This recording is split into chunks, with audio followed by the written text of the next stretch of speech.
Hi there, beautiful people. Thank you so much for joining me today. Kendall Hailstone here, day 16 of my 90-day video challenge. And I actually have a helper today. Charlotte. My daughter here. And let's see, today's video is about how to grow mushrooms from home from scratch, making your own grain spawn. And let's see, today we have some detailed info about the first stage of growing mushrooms. And what that is, it is preparing your substrate. That is, I would consider the first stage of growing mushrooms. And so what we need to do, we need to hydrate our substrate and sterilize our substrate. All right, but before we hop right into it, please don't forget to click that subscribe button. Thank you so much. And Charlotte, I think you have something you want to say too. Please like this video. He's been working very hard. Yeah, like this video. Thank you so much. Share it to your buddies, share it to your pals. I'm sure you know somebody who's interested in growing mushrooms, and this will probably be valuable to them. So thank you so much. All right, so why don't we go ahead and hop right into it. So first of all, this recipe that I have for the substrate, what is it? It is 200 grams of dry rye grain, 1 gram of gypsum, and what the gypsum does is that it adds calcium, just as another nutrient, kind of supplement for the substrate, but then also helps so that the substrate, when it's in the jars, it'll break up easier, because once the mycelium starts colonizing in the grain, it's going to become hard to separate. But you'll need to be able to separate it in order to get it out of the jar, and so the gypsum will actually help you be able to separate it more easily. And so we'll add 1 gram of gypsum, and then we'll have 220 milliliters of water to go in it as well. All right, and the water that I use my drinking water. I recommend that you do the same. All right, some supplies that we'll need kitchen scale to measure our dry weight. We'll need a container to put our dry weight, to put our dry grain and our gypsum in. And then we'll need, obviously, a wet measuring cup for our water. And then also, I find that having some dry volume cups will be handy too, for ease of reference, because once we find out the weight, we can figure out what the volume is, so in the future we can easily just kind of scoop and pour, just for easeability, so we don't have to be weighing it all the time. So this recipe that I got is from one of my favorite mushroom growing books that I've read so far, and it's called Growing Gourmet and Medicinal Mushrooms by Paul Stamets. And if you haven't read it or seen it before, I highly recommend that you look it up. I'll leave a link in the description below this video where you can pick it up on Amazon. But of course, as always, if you can get it at a local bookstore, go that route first. Alrighty then, so why don't we go ahead and weigh out 200 grams. Right now I'm just using a 1/3 cup measuring cup here. Right, make sure your scale is on grams. Alright, so a 1/3 cup is about 66 grams. So obviously, let's see, about 2/3 cups is 133. Don't waste any. Yeah, don't waste any shot, it says. Alright, so about almost 1 cup exactly is 200 grams. We'll verify that afterwards, but so if you can actually, we're going to tear this scale right now. If you can actually get some gypsum in here, we just want 1 gram. So just start with a little bit. Just kind of sprinkle it in there. Okay, that's 3 grams. It's a bit much. It's okay. All right, so we have a little bit extra in here. We have 3 grams. So we used this tiny spoon, and she just put like a tiny little sliver on here, and it was 3 grams in here. So you don't need very much. So okay, so why don't we? But yeah, so I'll say it's just about 1 cup. I used 3 of these. I leveled it out of 1/3 cups, so it was just about 1 cup of rye grain here. We have our narrow-mouthed ball jar here, which actually is suggested in this other mushroom growing book I have. It's called The Mushroom Cultivator by Paul Stamets and J.S. Chilton, and another great book for specifically like growing mushrooms at home And they actually suggest that you use narrow-mouthed quart-sized ball jars for growing at home, and they also suggest that you use like a filter disc and then a one-piece screw-on cap to minimize any contamination that you may have in your, to your substrate after it's sterilized.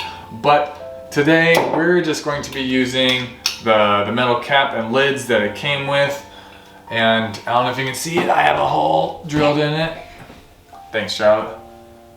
Yep, we have holes drilled in there, and we're going to be placing the lid inverted. So we're not going to put the rubber seal down. We'll have it inverted on there to help create a little bit more air exchange there, so it's not so sealed. And then another item that we have is these square pieces of tin foil that I just cut, and you want to make sure you have enough room. They're big enough to be able to fit over the entire lid, and maybe go down a little bit even on the jar, to make sure that when it's inside of your pressure cooker here for sterilization, that it doesn't, no moisture gets inside of this hole here and messes with your moisture levels that you are very accurately measuring out. Okay, so why don't we go ahead and get this grain into, yep, please do. So we're going to carefully get it in this bowl here, or from the bowl into the jar, using a funnel. Okay, let's slow down a little bit. Okay, there we go.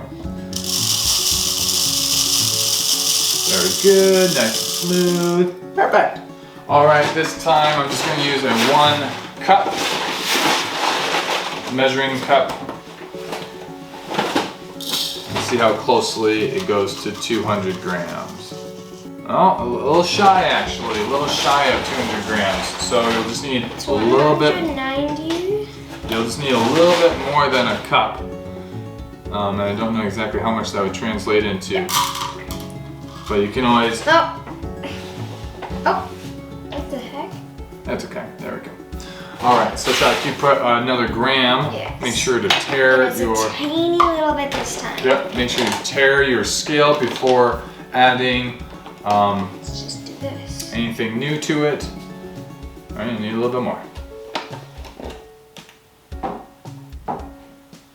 All right. Perfect. 1 gram of gypsum.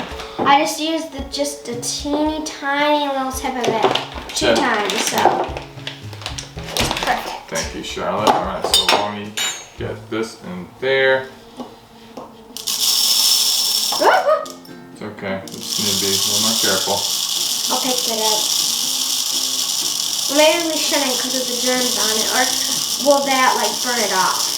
It won't burn it off, but it'll kill any germs. So yeah, right now we don't have to worry about being very sterile or super clean.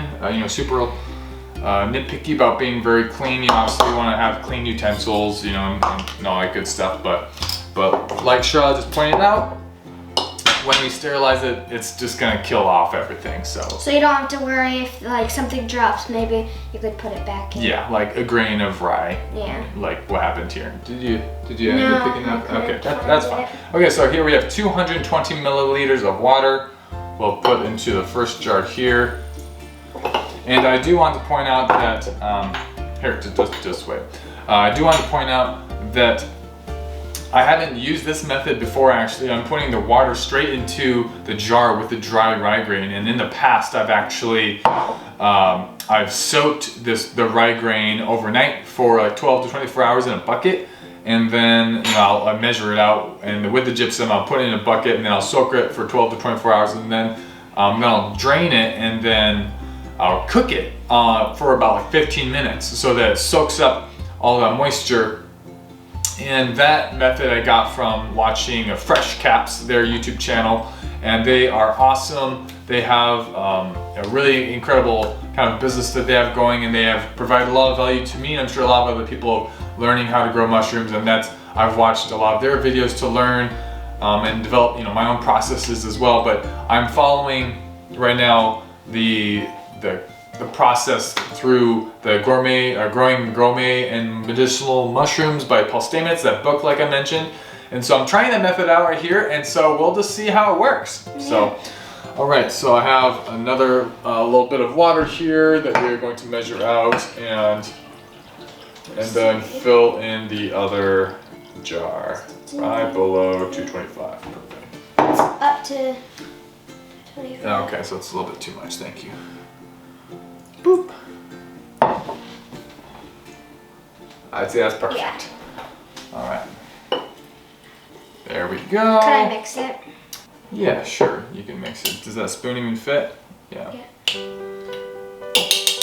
Okay. Fabulous. Yeah, what we can do, you can just kind of stir it around like this. And the rye grain is going to expand, and so it won't be sitting like this. Right now the water level is a bit, I don't know if you can see, but the water level is a bit higher than the grain. But like I said, once the grain absorbs all the water, it's going to soak it all up. So Dad, it's just going to absorb every single bit of the water? Yep, exactly. So there's going to be no water left? Well, the water is going to be absorbed into the grain. Oh. Yep, and then that's how we are hydrating. Well, like I said, it's actually going to hydrate inside of the pressure cooker as it's being sterilized, and the heat is going to help the grain absorb the water. And so by the time it's done,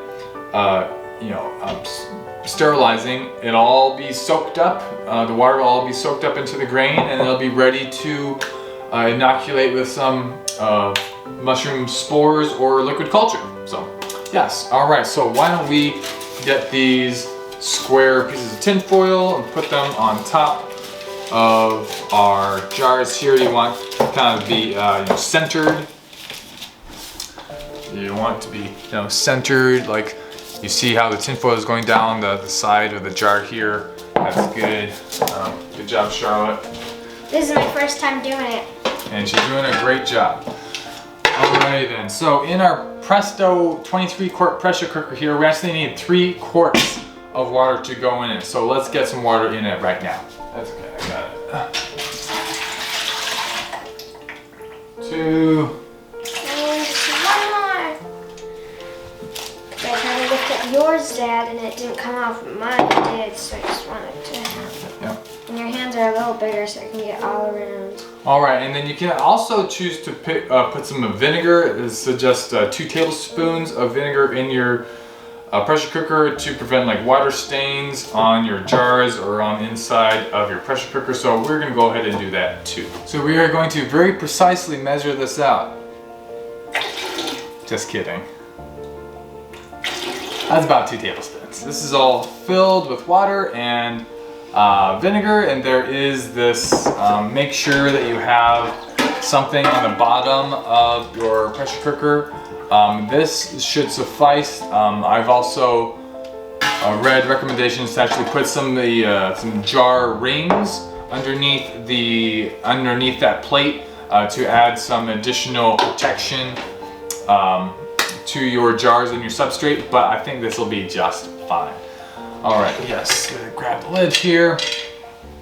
And then there are arrows that actually line up. See if I can actually bring it up here. There's arrows that line up right there. I don't know, you probably can't see it because it's on the metal, but arrows are lined up, and then boop, you just close it just like that.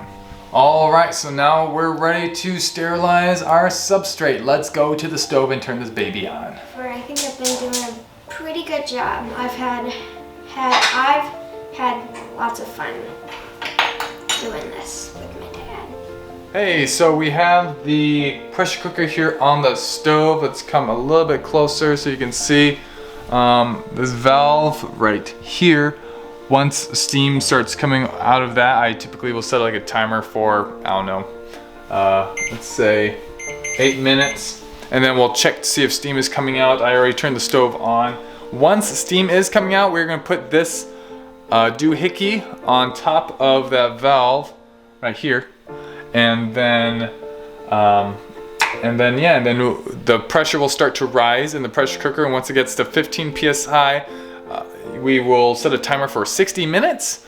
And then after that time is up, we will turn our pressure cooker off, and then we'll allow it to cool. So as your pressure cooker is increasing in pressure, you know, it's gonna get to 15 PSI, but then you want it to actually stop increasing in pressure. You want it to maintain that 15 PSI for, like I said, 60 minutes. So you'll want to turn down your burner on your stove to make sure that it stays that level and doesn't keep increasing. And that's an important detail. But you know, if you get one of these pressure cookers, just read the instructions, read the manual for safety and just safe handling and all that good stuff. And so you'll have a pretty good understanding of how to use it by reading that. So yeah. So that pretty much wraps it for today's video. Thank you, Charlotte and Theodore, so much for joining me today. I will leave a link to some gypsum as well. I didn't get this online. I think I got it from the store. So I'll leave a link to some gypsum as well. But yeah, thank you so much for joining me. I hope you have a wonderful day. Get out of your comfort zone, start learning, start growing. You know, and make some mushrooms. Yeah, definitely start making some mushrooms. You know, we're making some grain spawn. I highly recommend you do that. You can buy pre-made sterilized grain spawn. It is kind of much funner making it. It's more fun. It's also a lot more economical too. Pre-made sterilized grain spawn is pricey, but then I don't know. For me, it's just rewarding being able to do you know, it from scratch on your own, and you get a lot more experience and knowledge, and you have a deeper understanding of what the whole process looks like. And anyways, I just think it's a lot more rewarding that way. But anyways, thank you so much for joining us today. Have a beautiful day, and we'll see you tomorrow for day 17. All right, peace, farewell.